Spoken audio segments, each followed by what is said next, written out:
প্রথমে বলো আজকে কারা কারা আমার মতন শুধু তোমারই জন্য দেখতে যাচ্ছ।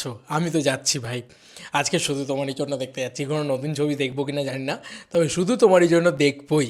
একটা দারুণ দারুণ ব্যাপার হয়েছে। যাই হোক, তোমাদেরকে একটু দেখাই পুরো বিষয়টা। সেটা হচ্ছে দেবদা নিজে মুখে বলেছে যে আমি আর কোয়েল একসাথে আসছি। ইয়েস, এটা একটা one of the biggest news. এটা একটা দুরন্ত আপডেট। সেটা হচ্ছে দেব কোয়েল ফিরবে, এটা অফিসিয়ালি দেবদা নিজে বলেছেন। Thanks to Hasan. হাসান যেভাবে আমাকে পাঠালো না, এটা দেবদার নিজের মুখের কথা। শোনাবো তোমাদেরকে, শোনো তোমরা জাস্ট, আমি বেশি কিছু না। ছবি দেখে সবাই বলছে দেব কোয়েলের খুব তাড়াতাড়ি ফেরা উচিত। কি বলছে দেব আর কোয়েল? হ্যাঁ, কবে ফেরা উচিত?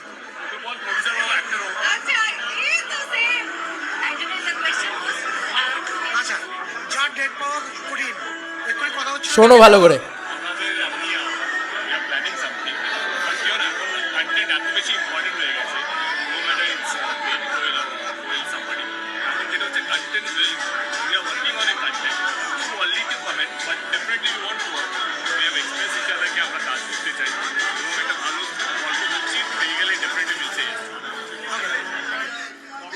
যাক, এটা একটা ক্লিয়ারলি পাওয়া গেল যে গল্প খুঁজছে দেব কোয়েল এবং ভালো কন্টেন্ট খুঁজছে, কিন্তু অলরেডি তারা কিন্তু সেটা নিয়ে কাজও করা শুরু করে দিয়েছে। এটা দেবদা বলছে অলরেডি দেব কোয়েল জুটির একটা বড় ছবি আসছে, সেই ছবি নিয়ে অলরেডি কাজ করা শুরু হয়ে গিয়েছে। কেন? কারণ দেবদা বলছে আর্লি টু কমেন্টস, কারণ এটা অনেক আগে আমরা কথা বলে ফেলছি হয়তো বিষয়টাকে নিয়ে, আমরা অফিসিয়ালি আসবো। কারণ এখন দেবদাও প্রডিউসার, ওই জন্য কোয়েল দিয়েও দেবদার দিকে ঠেলছে, দেবদাও কোয়েলদির দিকে ঠেলছে। বাট এরকম, বাট এই জুটিটা এলে ভাই সব ছিটকে যাবে, উড়ে যাবে, পাগলা হয়ে যাবে। তো গল্প তারা খুব ভালো করে খুঁজছে একটা, যেটা কিন্তু তারা পেয়ে গেলে তারা আরও ইজিলি করবে। এবং দেব কোয়েলের ফেরা উচিত এই কথাটাতে দেবদার চিরকাল দেখবে মানে ব্যাপারটাকে এড়িয়ে যায়, ব্যাপারটাকে একটু অন্যদিকে নিয়ে যায়। বাট এবার কিন্তু অফিসিয়ালি দাদা নিজে কথা বলেছে এই বিষয়টাকে নিয়ে। এটা একটা বিরাট বিরাট বিরাট বড় ব্যাপার, এটা খুব আনন্দের গর্বের বিষয়। তো জাস্ট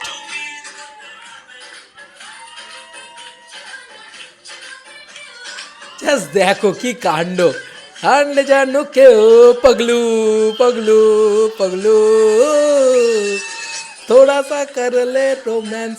কালকে দাদা ফুল মস্তিতে ছিল, ঠিক আছে, ফুল ভাইবসে ছিল কালকে। যাই হোক, এটা দেখালাম, রুক্মিণীদিও ছিল এবং স্বয়ং সুরিন্দারজি নিজের ছিলেন আর কি। তো দারুণ দারুণ একটা মোমেন্ট হয়েছে আর কি। যাই হোক, যেটা বলার সেটা হচ্ছে দেব কোয়েল জুটি এই জুটিটা কিন্তু ফিরতে চলেছে বন্ধুরা। একদম আমি যেটা বলছিলাম তোমাদেরকে যে এক জায়গায় বারবার এদেরকে দেখা যাচ্ছে, মানে সামথিং অন ইট এই ব্যাপারটা কিন্তু হচ্ছে, সামথিং ব্যাপারটা হচ্ছে কিন্তু, ঠিক আছে, একটা কিছু জল ঘোলা হচ্ছে। কিন্তু দেবদা এবার নিজে মুখে এই কথাটা বলেছেন। চাইলে আমার ভিডিওটাকে একটু মানে প্রিভিয়াসলি শুনে দেখো, আমি জানি না এখনও কপিরাইট খাবে কিনা। এতগুলো গান এদিক ওদিক দিয়ে বাজছে না, মানে আমার খুব ভয় লাগে এখন কপিরাইট নিয়ে কিছু দেখানো কিছু শোনানো খুব ডিফিকাল্ট। বাট এটা কিন্তু দেবদার নিজে মুখে বলেছে, ঠিক আছে। প্লিজ এইটা মাথায় শুনে রাখো, ভালো করে কান খুলে শোনো, যে দেবদার নিজে বলেছে অলরেডি আর্লি টু কমেন্টস হয়ে যাচ্ছে, কিন্তু আমরা কাজ শুরু করে দিয়েছি পুরো প্রজেক্টটাকে নিয়ে, যেখানে আমি কোয়েল অফকোর্স ফেরা উচিত, দেব কোয়েল একসাথে ফেরা উচিত। সেখানে কিন্তু ব্যাপারটা কী হচ্ছে যে তারা ভালো গল্প খুঁজছে, খুব শীঘ্রই সেটা পেয়ে গেলে তারা কিন্তু সেটাকে নিয়ে কাজ করবে। তো অলরেডি সেই খোঁজাখুঁজির প্রসেস কিন্তু শুরু হয়ে গেছে। তাই আমরা এইটুকু এক্সপেক্ট করতে পারি যে আজ থেকে 3 থেকে 5 বছরের ভিতরে আমরা দেব কোয়েলকে একসাথে আবার দেখতে পাবো, এবং সেটা একটা মাস মশালা ছবি হবে, যেটার গল্প দারুণ হবে, যেখানে দুটো হিরো এবং হিরোইনের ভূমিকাও চূড়ান্ত ভালো থাকবে। এটা দেবদা নিজে বলছেন, আমি বলছি না। দেবদা নিজে বলছেন যে ভালো গল্পটাই খুঁজছে শুধু তারা, সেটাকে দিয়ে কাজ করে নিলেই একদম। সুরিন্দারের সাথে তো আসছেই, এটা নিয়ে কোনো সন্দেহ নেই। দেব এন্টারটেনমেন্ট ভেঞ্চার সুরিন্দর ফিল্মস এইটা হচ্ছে, এবং দেব কোয়েলের একটা বড় ছবি।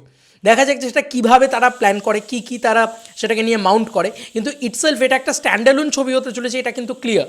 কারণ এটার সাথে কিন্তু খাদানের কোনো লিঙ্ক নেই, কারণ থাকলে দেবদা খাদানের ভিতরে ঢোকাতে চাইতো, কিন্তু সেই জায়গাটাতে নেই। কারণ খাদান অলরেডি এস্টাবলিশ হিরোইন আছে, সেখানে ইদিকা রয়েছে, সেখানে মানে এস্টাবলিশমেন্ট রয়েছে অলরেডি। সেখানে কোয়েল মল্লিককে দিতেই চাইছে না, সেখানে কোয়েল মল্লিককে রাখতেই চায়নি দেবদা।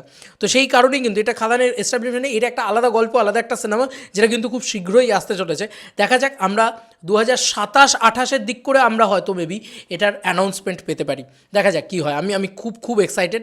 ওরা কিন্তু একটা খুব ভালো গল্প খুঁজছে, সেটা দেখা যাক যে কী কবে কী পাওয়া যায়। দেব কোয়েল একসাথে আসা মানেই এটাই একটা আমাদের কাছে ইমোশন, চাইল্ডহুড ইমোশন। আর তুমি দেখছো তো একটা জুটিকে নিয়ে পাগলামি কী শুরু হয়েছে না ভাই, মানে এই যে একটা অডিয়েন্স আছে, মানে অডিয়েন্স না রীতিমতো তোমাকে মানে রীতিমতো অর্ডার করছে দেবদাকে। আর ওই জায়গাটাতে দেবদার কাছে না এই ভালোবাসাটা অডিয়েন্সের রয়েছে, দেবদা প্লিজ আনো না, দেবদা তোমাকে আনতেই হবে, দেবদা তুমি না আনলে শুনবো না কথা, খেলবো না এমনি করলে, ব্যাপারটা এইরকম হয়ে গেছে।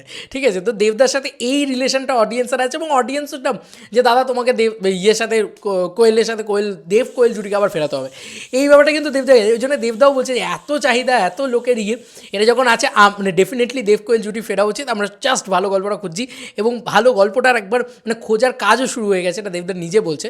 এবং আমরা এত আর্লি টু কমেন্টস হয়ে যাচ্ছে, বাট আমরা খুব শীঘ্রই এটা আর্লি টু কমেন্টস, এই কথাটা দেবদা যে ছবির ক্ষেত্রে বলেছে, লাইক রঘুরাঘাত নিয়ে দেবদা বলেছে যখন, তখন দেখেছো তো সেই ছবি আসছে তো ফাইনালি। তো দেবদা যে কথাগুলো দেয়, দেবদা কিন্তু নিজের কথা নিজে রাখে, কখনও নিজের কথা রাখে না এমন কোনো কাণ্ড কারখানা দেবদা করেন না। তো দেবদা যখন কথা দিয়েছে, আমি এই মন থেকে বিশ্বাস করি এই মানুষটা নিজের কথা রাখবেই রাখবে। তো 200% কনফার্ম দেব কোয়েল জুটির মানে অনেক বছর বাদে কামব্যাক হতে চলেছে মেটারিজনে, ডায়লগ থাকবে সেখানে নিশ্চয়ই, কারণ মানে এরকম একটা জুটি আসবে আর ডায়লগ হবে না এটা হতে পারে, ওরকম ডায়লগ থাকবে দেব কোয়েল জুটির কামব্যাক করলে কথা। কত বছর বাদে দেব কোয়েল জুটি আফটার ককপিট, এবং ককপিট থাকে তাদেরকে ঠিক মাস লেভেলে পাইনি আমরা, লাস্ট পেয়েছি তাদেরকে মাস লেভেলে সেই গিয়েতে তোমার রংবাজে। তো মানে 2013 সালের ছবি, 2023 2025 মানে 12 বছর হয়ে গেছে, একটা যুগ কেটে গেছে, আমরা কিছুতেই আর এদেরকে পাচ্ছি না।